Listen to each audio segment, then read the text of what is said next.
Hello my dear aspirants. ఇటీవల భారత్ పాకిస్తాన్ల మధ్య ఉద్రిక్తత పరిస్థితులు వచ్చినప్పుడు పాకిస్తాన్కు బాసటగా నిలబడింది తుర్కియా, అజర్బైజాన్. చైనా ఎలాగో ఉంటుంది, దాని సంగతి వేరు. ముఖ్యంగా తుర్కియా, అజర్బైజాన్ యొక్క ఆర్థిక వ్యవస్థ భారతదేశంతో ఆధారపడి ఉందని చెప్పొచ్చు. సినిమా షూటింగ్లు కావచ్చు, లేకపోతే పర్యాటకులు కావచ్చు, ఈ రెండింటితో ఎంతో అనుసంధానం. ఎగ్జాంపుల్గా చెప్పాలి అంటే లాస్ట్ ఇయర్ తుర్కియాకు 3 లక్షల మంది భారతీయులు వెళ్ళారు పర్యాటకులుగా. అజర్బైజాన్కు 2 లక్షల మంది వెళ్ళారు.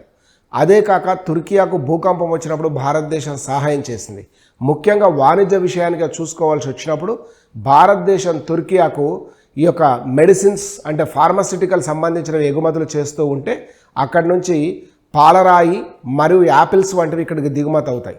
అజర్బైజాన్ కేస్ స్టడీ కనుక మీరు తీసుకుంటే మనం అజర్బైజాన్ నుంచి చమురును కొనుక్కున్న దేశాలలో 3వ స్థానంలో ఉన్నాం. అదేవిధంగా అజర్బైజాన్కు కూడా మనం ఎగుమతులు చేస్తూనే ఉంటాం. సో ఇలా అజర్బైజాన్ అండ్ తుర్కియాలు భారతదేశం నుంచి లాభం పొంది కూడా మన శత్రువుకు సహాయపడ్డాయి. కాబట్టి ఇకపై నుంచి అజర్బైజాన్, తుర్కియాలకు పర్యాటకులు తగ్గించి ఆర్థికంగా ఆ దేశాన్ని దెబ్బ కొట్టాలన్నదే భారత ప్రభుత్వ లక్ష్యమే కాదు, ఇది ప్రతి భారతీయుడి యొక్క లక్ష్యం కూడా కావాలి అనుకుంటున్నాను. Thank you all. Will meet in another video.